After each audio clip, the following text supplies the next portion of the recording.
যুবককে আল্লাহ ডাকেন, কিন্তু গাফিলেরা চলতে থাকে। আজান শুনেও না শোনার ভান করে চলে। অবিশ্বাস্য।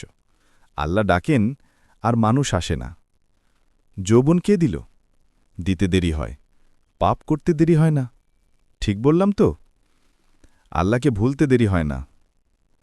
আমাদের সমাজের এই কারণেই কুরআন বলে, ইন্নাল ইনসানা নিরব্বিহি লাকানুদ। মানুষ তুই আজব, তোর স্বভাব বড় অদ্ভুত। ভালো পেতে দেরি, আল্লাহকে ভুলতে দেরি হয় না। রূপসী রূপ পেতে দেরি, আল্লাহকে ভুলতে দেরি হয় না। দুনিয়ার মানুষ পেতে দেরি করে, কিন্তু আল্লাহকে ভুলতে দেরি করে না। একদম পোল্টি মারার মতো অবস্থা। যুবকদের দিকে তাকান, যৌবন পাইতে দেরি, কিন্তু আল্লাহকে ভুলতে দেরি করে না। আজান শোনে, তারপর না শোনার ভান করে চলে যায়। সমাজের প্রতিটি মুসলমান আজানের শব্দ শোনে। 5 ওয়াক্ত আজান আমাদের কানে যায়, ফজরের আজান জাগায়। কিন্তু সবাই একটা কথায় আজানকে ছাপিয়ে যায়, আমি ব্যস্ত। কিন্তু ডাকলেন কে? ডাকলেন আল্লাহ। কোন আল্লাহ? যিনি মানুষকে এক ফোঁটা পানি থেকে সৃষ্টি করলেন। আল্লাহ বলেন, মানুষ যখন সব পেয়ে যায়, আমার থেকে বিমুখ হয়ে যায়, তখন আমি তাকে স্মরণ করাই। তুই কি নিকৃষ্ট পানির ফোঁটা ছিলি না? তাকে রক্তপিণ্ডে রূপান্তর করলাম কে? তোর কঙ্কাল তৈরি করলাম কে?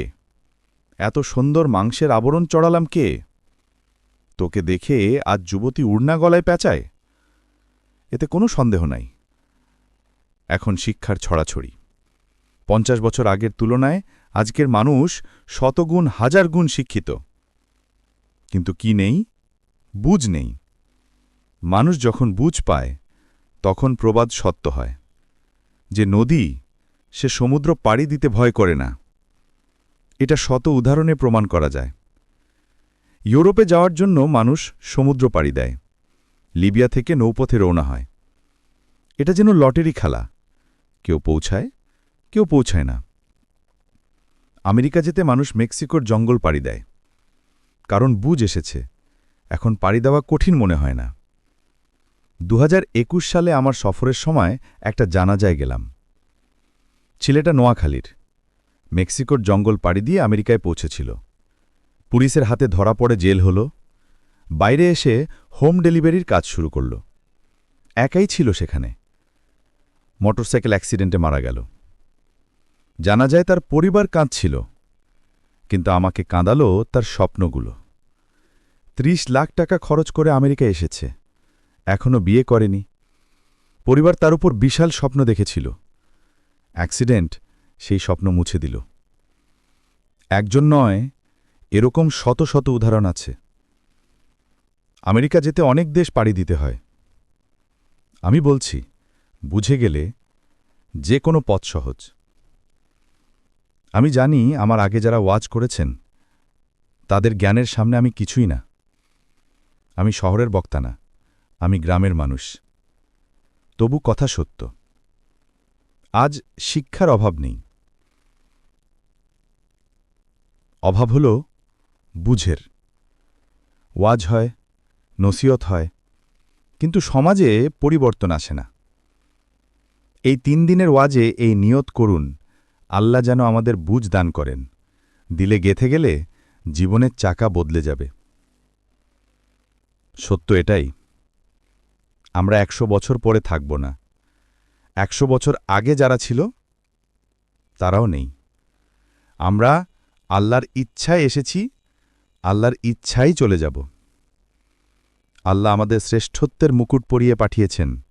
ওয়ালাকাদ কাররামনা বানি আদম। মাথায় অদৃশ্য মুকুট আছে। শিক্ষা, বিবেক, বুদ্ধি, গঠন সব দিকে শ্রেষ্ঠত্ব। তবু মানুষের কোনো গ্যারান্টি নেই, 1 মিনিটেরও ভরসা নেই। মৃত্যু নিয়ে কেউ মতবিরোধ করে না, অবিশ্বাসীও না। কোরআন বলে, একদিন তুমি নিজেই বলবে, রব্বানা ইন্না আবসারনা, হে আল্লাহ, এখন দেখে ফেলেছি, আমাদের ফেরত পাঠান, নেক কাজ করে আসব। আল্লাহ মানুষকে 5টি স্বাধীনতা দিয়েছেন: শিক্ষা, পেশা, কাজ, মত প্রকাশ এবং ইচ্ছা স্বাধীনতা। আল্লাহ বলেন, তোমরা করো, আমি দেখছি। আমাদের প্রযুক্তি দৃশ্যমান, আল্লাহর প্রযুক্তি দৃশ্যমান নয়। অতএব মানব প্রযুক্তির নাম বিজ্ঞান, আল্লাহর প্রযুক্তির নাম কুদরত।